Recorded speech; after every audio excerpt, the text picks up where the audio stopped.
नमस्कार दोस्तों, कलयुग के चमत्कार संतों की वाणी में आप सबका स्वागत है।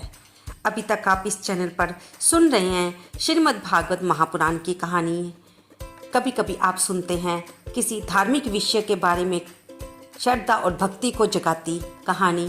कभी कभी आप सुनते हैं किसी खास व्रत के बारे में, महीने के त्योहारों के बारे में।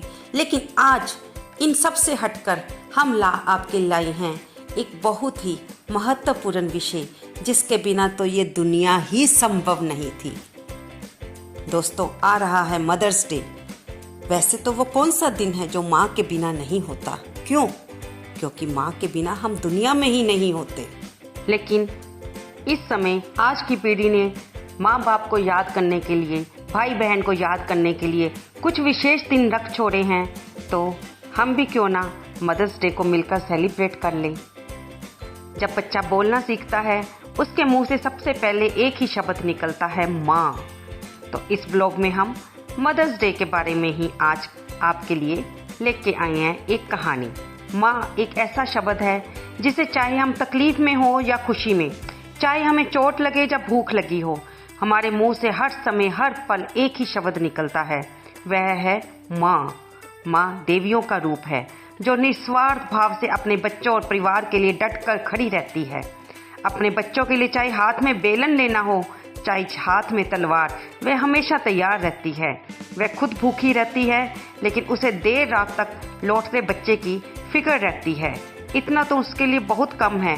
वह तो अन्नपूर्णा, लक्ष्मी और ममता की मिसाल है। तो दोस्तों, आज हम अपनी माँ को समर्पित एक कहानी सुनेंगे, जिससे हमें बहुत सी शिक्षा मिलती है। मैं भी अपनी माँ को समर्पित ये कहानी सुना रही हूँ इस मदर्स डे पर। मेरी माँ जहाँ भी बैठी सुन रही होगी, वह इसे अपने लिए एक तोहफा ही समझे। माँ होना मतलब अपने आप में संपूर्ण होना।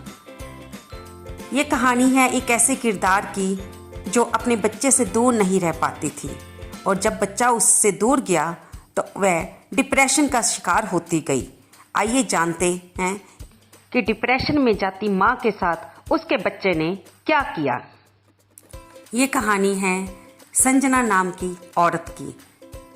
वे कहती हैं कि माँ होना मतलब अपने आप में संपूर्ण होना।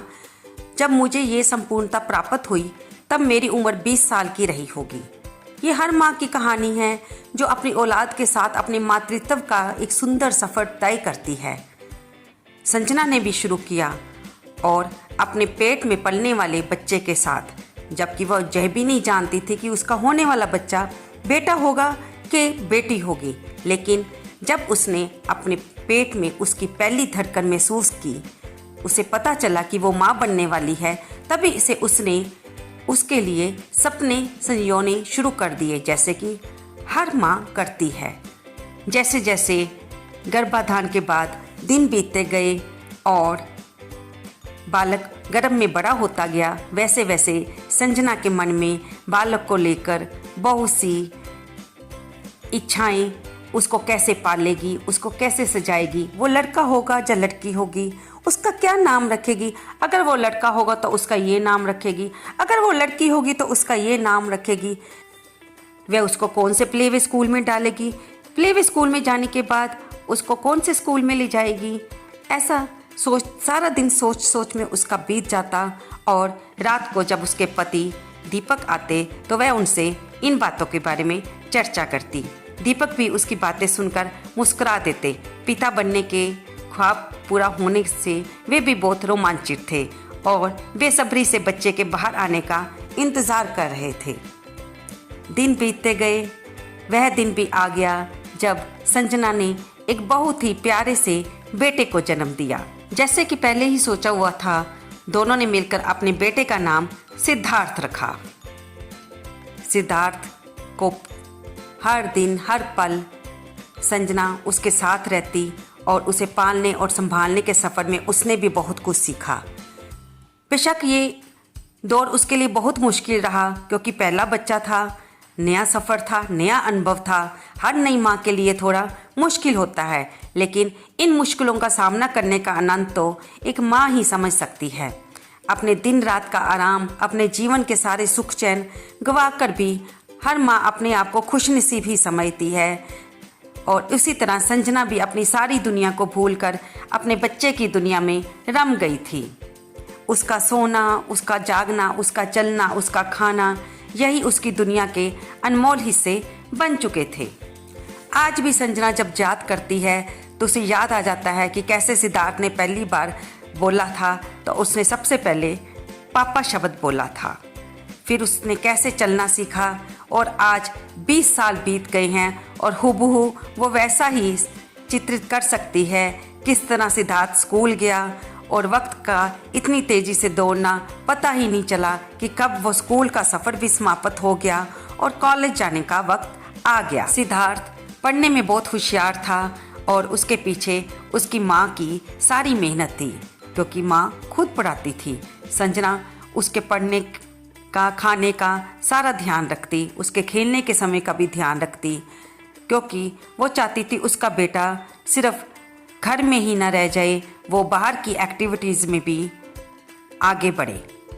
उसकी मेहनत रंग लाई और वह दिन भी आ गया जब उसके कॉलेज जाने का समय आ गया।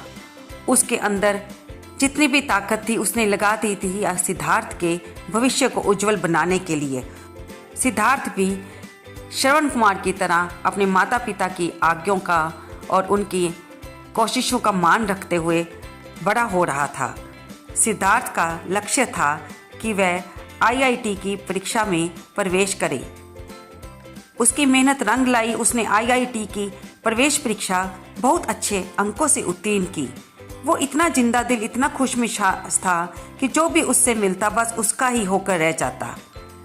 संजना जब भी लोगों को उससे मिलते देखती तो उसे बहुत खुशी होती। उसे लगता कि उसके मातृत्व के सफ़र की सबसे बड़ी सफलता है कि उसका बच्चा बाकी लोगों के साथ बहुत ही खुशी और प्रसन्नता से मिलता है और सभी उसकी तारीफ़ करते हैं। जब वह दूसरों के मुख से अपने बच्चे सिद्धार्थ की तारीफ़ सुनती तो वह भी खुशी से फूली ना समाती। क्यों ना हो, हर माँ यही महसूस करती है जब कोई दूसरा उसके बच्चों की तारीफ़ करता है तो माँ के पैर भी ज़मीन पर नहीं लगते। यही हाल संजना का था। लेकिन परीक्षा देने के बाद, उसमें उत्तीर्ण होने के बाद सबसे कठिन दौर आ गया, क्योंकि अब सिद्धार्थ को आगे पढ़ने के लिए दूर जाना था और संजना के लिए ये बहुत ही मुश्किल था, क्योंकि सिद्धार्थ को दूर भेजना उसे बहुत ही मुश्किल लग रहा था और साथ साथ में ये चिंता भी सता रही थी, जो कि हर माँ को सताती है कि जब वो बाहर दूर जाएगा तो उसके खाने पीने की व्यवस्था कौन करेगा, कहीं वह बुरी संगत में तो नहीं फंस जाएगा। जैसे कि आम धारणा बच्चों को बाहर पढ़ने के लिए भेजने के लिए हर माँ बाप के दिल में बेचैनियाँ होती हैं। लेकिन सिद्धार्थ को तो जाना ही था, क्योंकि ये उसके करियर का सवाल था। फिर भी संजना ने सबके समझाने पर अपने मन को मजबूत किया और वह दिन भी आ गया जब सिद्धार्थ पढ़ने के लिए दूर चला गया। उसे ऐसा लगा कि जैसे वह खुद को भी वहीं पर छोड़ आई। अचानक एक खालीपन ने जीवन में जगह बना ली। जीवन के प्रति एकदम से उदासीनता आ गई। उसके आंखों के आंसू कभी कहीं पर बह निकलते थे और कभी कहीं पर। वह समझ ही नहीं पाती थी कि उसे क्या होता जा रहा है। दीपक उसको बहुत समझाने की कोशिश करते, लेकिन वह इन हालातों से लड़ नहीं पा रही थी। वह बार बार सिद्धार्थ को याद करती और कहीं वह परेशान ना हो जाए, उससे बात करते हुए वह सामान्य होने की कोशिश करती, लेकिन कभी कभी आंसुओं का बांध टूट भी जाता। परिणाम ये हुआ कि संजना अपने ही घेरे में रहते हुए बीमार रहने लगी। अकेलेपन से और हर समय सिद्धार्थ के बारे में सोचते रहने से उसको एक असुरक्षा के भाव ने आ घेरा। वह डिप्रेशन का शिकार होने लग गई। डॉक्टरों की भाषा में इसे एंजाइटी और डिप्रेशन का शिकार होना कहते हैं और सही समय पर उसका इससे निकालना बहुत आवश्यक था। इस अवस्था से दीपक भी चिंतित रहने लगे और उन्होंने उसे बहुत समझाने की कोशिश की, लेकिन वह समझ नहीं पा रही थी या फिर उनकी सभी कोशिशें बेकार हो जा रही थी। एक माँ को डिप्रेशन से निकालने के लिए एक बेटा ही मदद कर सकता था। जब दीपक को कुछ और ना सूझा तो उन्होंने सिद्धार्थ को ही फ़ोन पर सारी बात बताई। तब सिद्धार्थ ने उनसे कहा कि जल्दी ही उसका ये सेमेस्टर ख़त्म हो जाएगा और वह माँ के पास आएगा और उन्हें समझाएगा। सिद्धार्थ का सेमेस्टर ख़त्म हुआ। जैसे ही उसने आते ही संजना को कसकर गले लगाया और बोला, माँ पहला सेमेस्टर ख़त्म हो गया है और अब मैं 20-25 दिन आपके पास ही रहने वाला हूँ। संजना समझ नहीं पा रही थी कि वह इतने दिनों को खुशी के साथ बिताए या सिद्धार्थ के दोबारा चले जाने के कारण दुख से बिताए। वह उम्मीद के उल्लास और फिर से बिछोड़े के चलते नाउम्मीदी के बीच झूलने लगी। लेकिन सिद्धार्थ उसे हर समय खुश रखने की कोशिश करता। वह उन्हें उन सभी जगहों पर लेकर गया जहां पर वह बचपन में उसे ले जाती थी। उसने अपनी माँ को स्विमिंग क्लास जिद करके ज्वाइन कराई और कहा, माँ आप भी तो ये ज्वाइन करना चाहती थी, लेकिन आपका और मेरा समय काफ़ी अलग था तो आपने छोड़ दी और कहा कि सिद्धार्थ तुम्हारा सीखना ज़्यादा ज़रूरी है।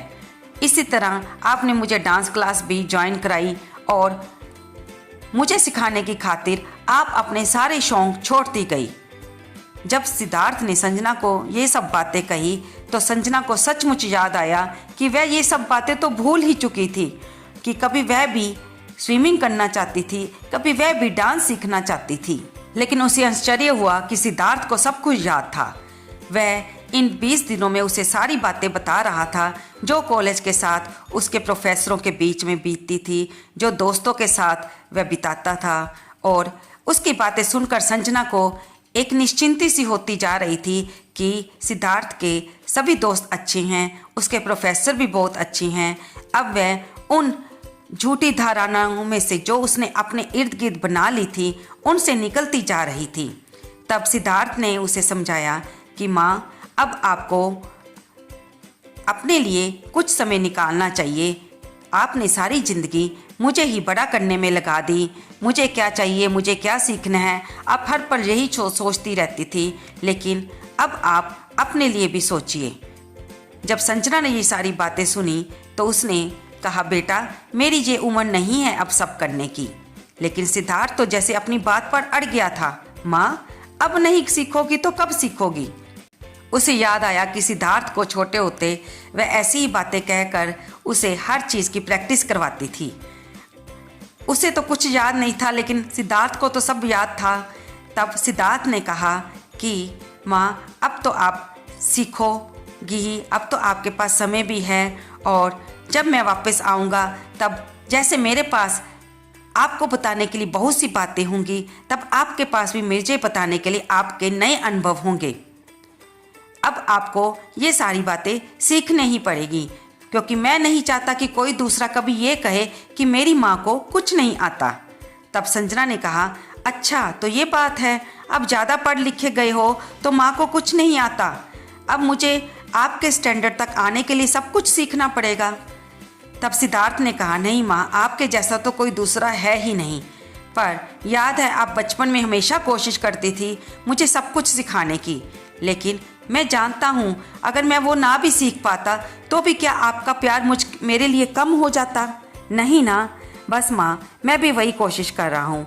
मैं चाहता हूँ कि 4 साल बाद हम दोनों फिर पहले की तरह ही मिलें और एक दूसरे को अपने नए नए अनुभव बताएं।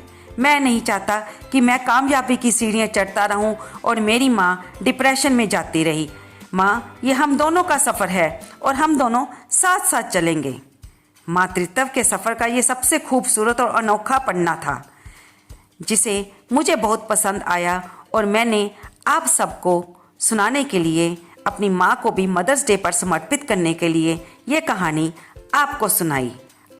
माँ वो शख्सियत है जो जवानी में अपने बच्चों के लिए काम करती रहती है और जब बूढ़ी हो जाती है तब पलंग पर बैठकर भी वो अपने बच्चों के लिए दुआ ही करती रहती है।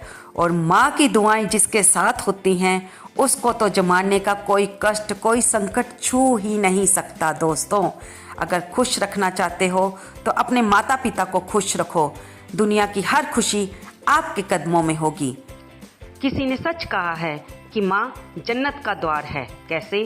क्योंकि वह हर समय परमात्मा से जन्नत में मिलने वाली खुशियों की उसके बच्चों को भी मिले ऐसी दुआ मांगती रहती है।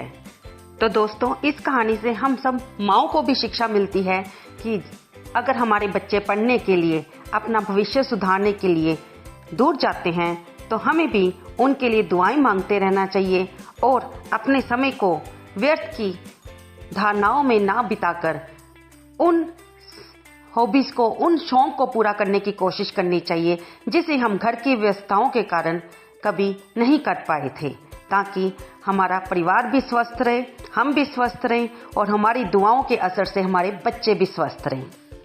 जाते जाते माँ के बारे में लाइनें, जवानी फीकी पड़ जाती है, प्यार मुरझा जाता है, दोस्ती की पत्तियाँ झड़ जाती है। एक माँ बाप का प्यार ही ऐसा होता है जो उम्र बदलने के साथ कभी भी नहीं बदलता। तो दोस्तों, आपको आज की वीडियो जो कि सबसे हटकर थी कैसी लगी? कृपया कमेंट बॉक्स में अपनी माँ का नाम अवश्य लिखें। मेरी तरफ से सभी माँओं को समर्पित। धन्यवाद दोस्तों।